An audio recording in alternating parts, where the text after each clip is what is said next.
Welcome to Finding Forgiveness, a family fairy tale podcast. Join host Susan Gibson as she summons the courage to ask the hard questions, probes deep, dark secrets, and attempts to fill in the gaps while exploring the relationship between her and her mother. Discover the magic of self-discovery, relationship exploration, and the profound journey of forgiveness.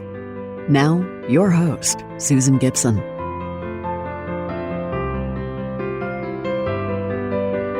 Have you ever wanted to redefine an existing relationship with a loved one, a parent, a sibling, a child, a lover, a friend?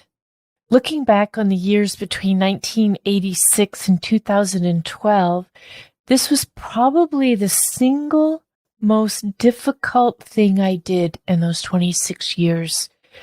I defined a new relationship with my mother. When we reconnected in 1986, after 6 years of estrangement, I accepted my mother's unspoken condition that there would be no looking back, no talking about what happened or why did we spend 6 years without being in touch with one another. I accepted that condition in my outward interactions with her, but my brain and emotions did not accept those conditions. A lot happened in those 26 years in both of our lives. One thing I knew was that we needed to spend time together. And I made a commitment to myself that I would do everything in my power and in my means for she and I to be able to spend time together, in person time together. We didn't live in the same city. At the beginning of this time period, she left her husband, Ed. She was living in West Virginia with him at that time and left him, moved to South Florida, to the Miami area, Coral Gables specifically. And that's not where I lived. I lived in a couple of other cities around the United States, but never in South Florida at that time. And so it made a lot of plans, probably overplanned our ability to be together, both in her home, me visiting her in her home, she visiting me in my home, and us taking trips together and traveling. And we traveled to lots of fun places together. We had a lot of fun traveling together and spending time together and getting to know each other in this definition of our new relationship. I do believe we grew closer with all that intention of spending time together. Was it all happy and fun? No, it was happy and fun, but it also we had a lot of fights. I had a lot of anger, still very distinct periods of anger with her, expressed towards her, with her, about her. We still told each other a lot of lies. We still held a lot of secrets from one another. I was going through periods of anxiety leading up to the next time that we would be together because of all that over planning and overthinking, whether I was going to meet her in her place of residence, if she was coming to meet me in mine, or we were planning the trip together, caused a lot of anxiety in me. And then the aftermath, after our parting, I would have these periods of depression. And there was that cycle of anxiety and depression going on. However, we continued in those 26 years to be intentional about the time that we spent together. It was also a period of excessive drinking for me. And, that cycle of anxiety and depression with excessive drinking, that's a tough combination. It's a tough combination. And lots of reasons behind that drinking. Anxiety and depression certainly was a contributing factor to that cycle for me. My insomnia was very tough in those years. I've always had insomnia even as a small child. I remember, experiencing insomnia, walking around the house at night, finding little nooks and crannies to snuggle up into outside of my bedroom. But in these particular years, the insomnia was very tough. I would go days without sleeping. And, was working full time and all of these things. I developed sleepwalking for a few of those years as well. And what I've learned about that is it was brought on by anxiety. But the sleepwalking was there for many, many years. I was in that cycle. My mother, in those years, was diagnosed, I should say, with rheumatoid arthritis. And that was the beginning of her battle with illness, chronic illness, and excruciating pain, rheumatoid arthritis, and then congestive heart failure. And she had a defibrillator implanted for many years. Osteoarthritis, which was debilitating in its own right, if you will, let alone coupled with rheumatoid arthritis and congestive heart failure. But in those years, aside from the planning of the trips and the planning of being together and spending time with one another in each other's homes, I made a commitment to my mother because of her illnesses that I would do everything within my power to help her have a high quality of life and to help her be at peace at home for as long as we both were able to make that happen. And she saw that commitment in action over those years in my response to the medical crises and emergencies that she would go through. And it always seemed that when it came to her health, it was either, oh, everything's fine, I'm okay, to I'm in the ambulance heading to the emergency room. There was not anything in between in those years. But she saw my commitment to her and my commitment to her overall well-being and my commitment to her to have as high quality of life as possible, given her chronic illnesses. And the commitment she made to me was that she made sure I had all the legal rights that I needed to make decisions on her behalf, health decisions, financial decisions, and that I knew what her wishes were. And even though I had that right and could have done things without her knowledge and without her express consent, I always consented with her. I always asked her, what do you want in this time? And there were a couple of times where I said, I know this is what you want, but I'm not capable of providing that to you right now. And we have to get professional medical assistance for this period. And I kept that commitment to her until she died in 2021. And she kept that commitment to me around the legal expectations and ability for me to be able to fulfill her wishes. We always had that aspect of our new relationship that was there. In this period of time, her mother, my grandmother, my Grammy, died. That was 1993. And I had a very, very special, close relationship with my Grammy. And as a result of her dying, passing away, I had the opportunity to buy the homestead, the house, I should say, not the whole homestead property in a rural community in northern Maine, but the house that my mother was raised in, along with her other 3 siblings.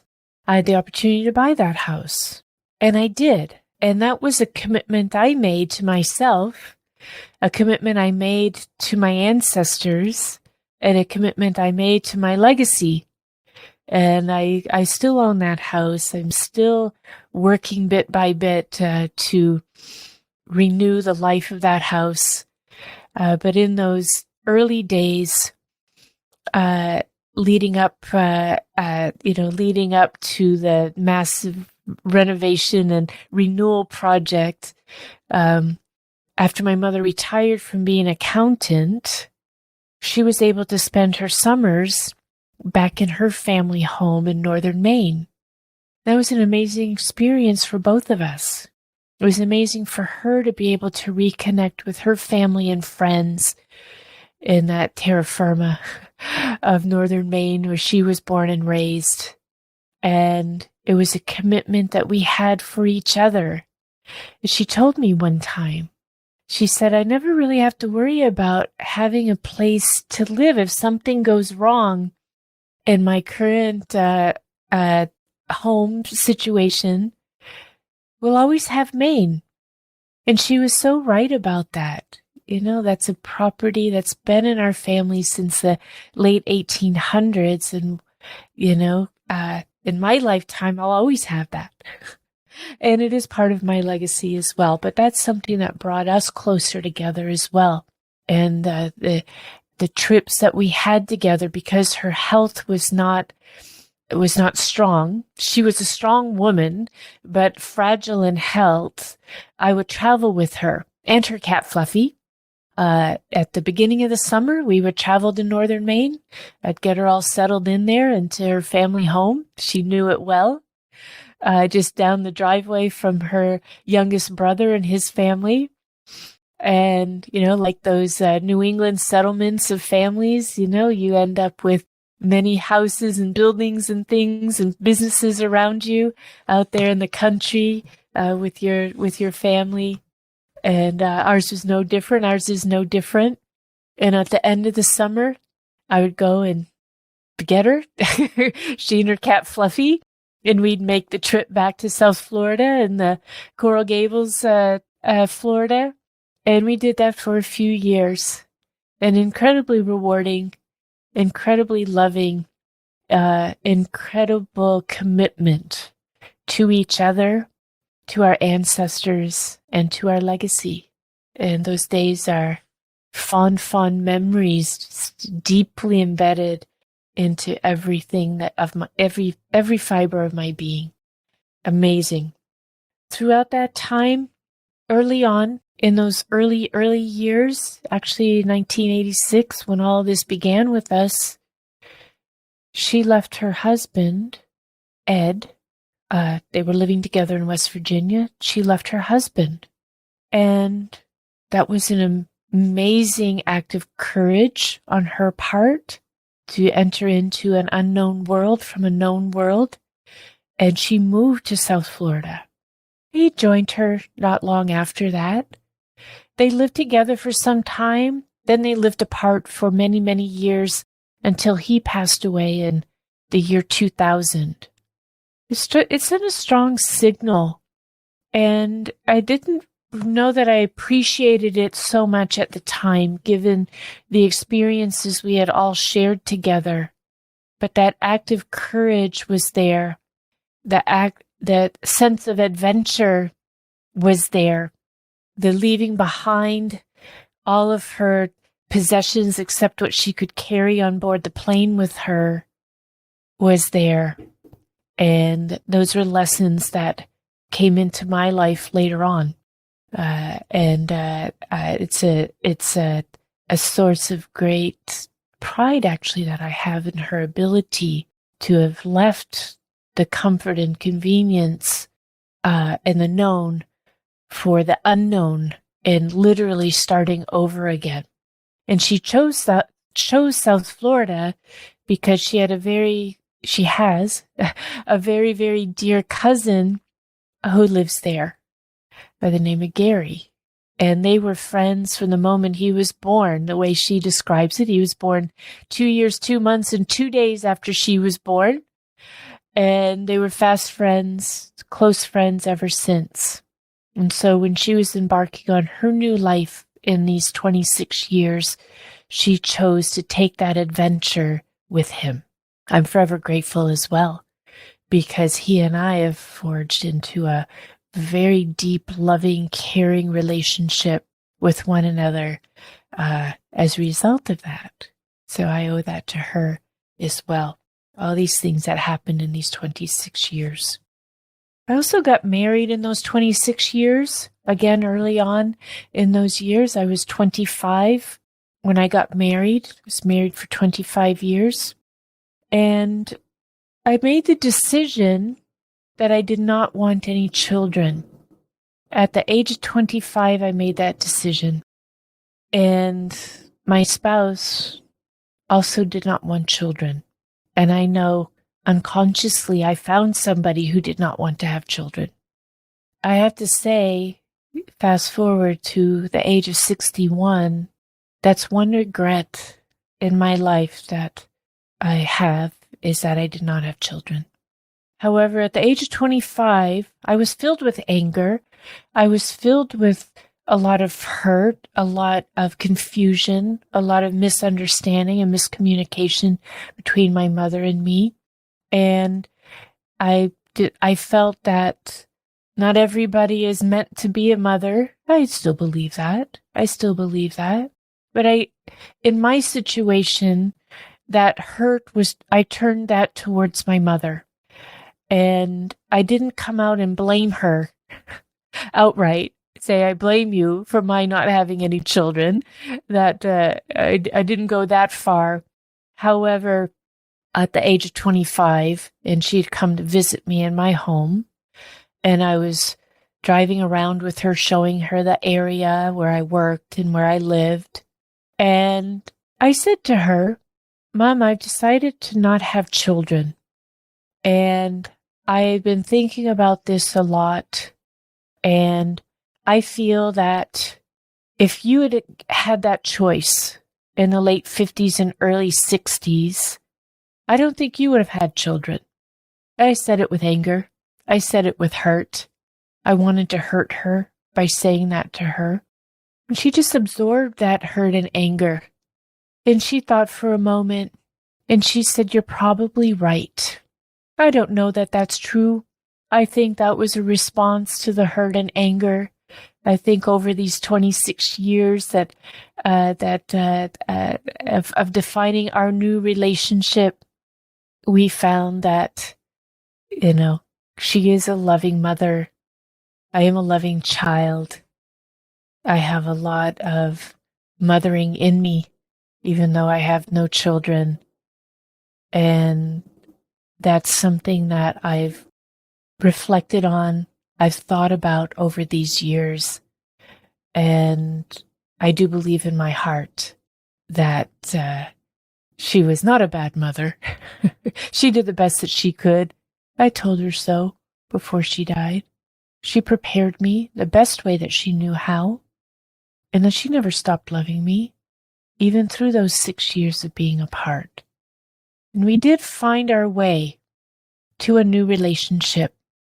We did find our way to fun and to lightness in our new relationship.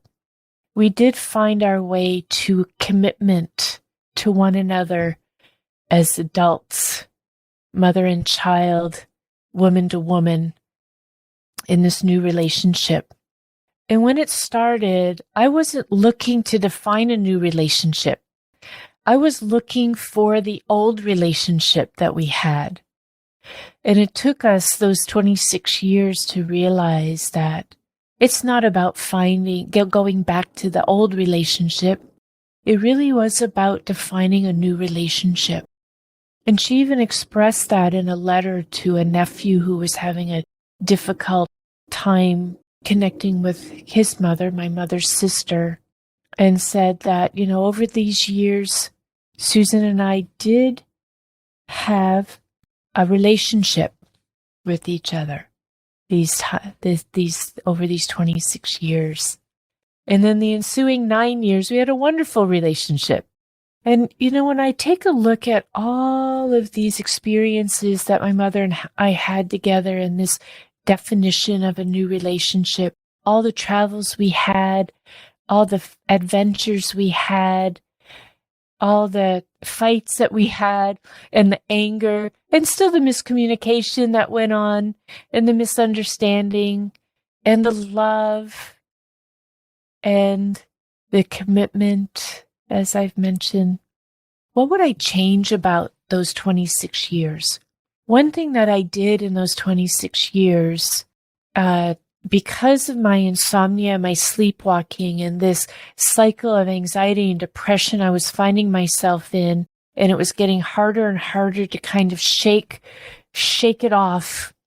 I was also having extreme nightmares that I'd had for many, many years, recurring nightmares. I decided to seek the counsel of a therapist, and she was wonderful. And we didn't spend a lot of time together, a few months. She focused on my insomnia, and, I went through a sleep study to rule out anything physiological that could be wrong. She focused on my nightmares and helped me clear a very significant blocker there. And I felt like that was enough at that time. I felt that was enough to kind of move me forward from that feeling of not being able to move on from where I was. But looking back, I absolutely appreciate the need for therapy to help us clear those blockers and move on. And I wish I had started therapy and got into therapy much earlier than I did. It was about the mid-90s when I went into that therapy period. Like I say, it was just for a few months. And I do wish I had started that much earlier, much, much earlier. I also wish that she and I had had therapy together. That was something that I would never have thought of. And I actually didn't even think about it until very recently. I listened to another podcast, Wiser Than Me, by Julia Louis-Dreyfus. And in the first episode that I listened to, she said she and her mother went into therapy together. And I thought, oh my goodness, don't I wish Mom and I could have done that together. Now, that wouldn't have been possible when we first reconnected. That would have been very far from our existence together. But as the years progressed, that would have been a highly probable commitment to each other that we could have made. And oh my goodness, the things we would have learned about each other, would have been just priceless, just priceless. We did the best we could on our own. However, we do need help in this life together. No matter the situation, it's more than one person can take on. We need help. We need help from each other. We need help from our family and friends, our community, our spiritual leaders, our mentors, our advisors, our movies, TV shows, concerts, operas, theater, dance, art, poetry, literature, nonfiction, documentaries, that all informs us. Music, it all informs us. It all helps us in our life. If you have a difficult relationship with someone, you first need to ask yourself, what would my life look like without that person? This is not a casual question. We need to ask this again and again when you're feeling happy, when you're feeling sad, when you're anxious or depressed, when you're relaxed and daydreaming, when you have way too much to do and no time to do it all, when you're with this person, when you're not with this person. It takes a lot of energy to define a new relationship from an existing one.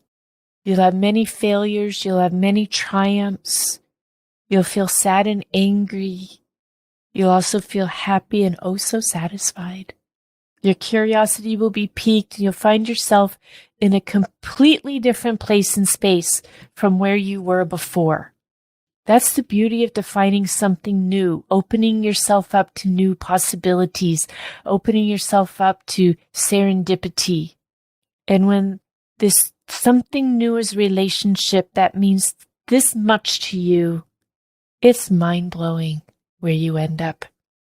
You also have to be prepared for the unknown, The other person in this relationship is having their own experience within this shared experience with you. They'll also experience all the new feelings along with the old. It's not a straight line trajectory from the old to the new. Where I started with my mother and defining our new relationship in 1986 was a necessity. And I didn't start out saying we're going to define a new relationship. I was searching for the old relationship when this started. Where we ended up in 2012 was on an adventure together, a grand adventure that continued for another 9 years until she died in 2021. If you're considering entering into this grand adventure of defining a new relationship from an existing one, I'd love to hear from you. You can email me at hellosusan@findingforgivenesspodcast.com. Thank you for being with me today and listening to my podcast, Finding Forgiveness, a Family Fairy Tale. Mom and I did find forgiveness after we went through that hard work of defining a new relationship. I welcome your comments. A big thank you to the team at Produce Your Podcast for helping me make my dreams a reality. Until next time, I'm Susan Gibson, signing off with gratitude and appreciation. Thank you. Thank you for listening to Finding Forgiveness, a family fairy tale podcast. To continue the conversation, visit findingforgivenesspodcast.com and send an email to hellosusan@findingforgivenesspodcast.com to share your story. Until we meet again.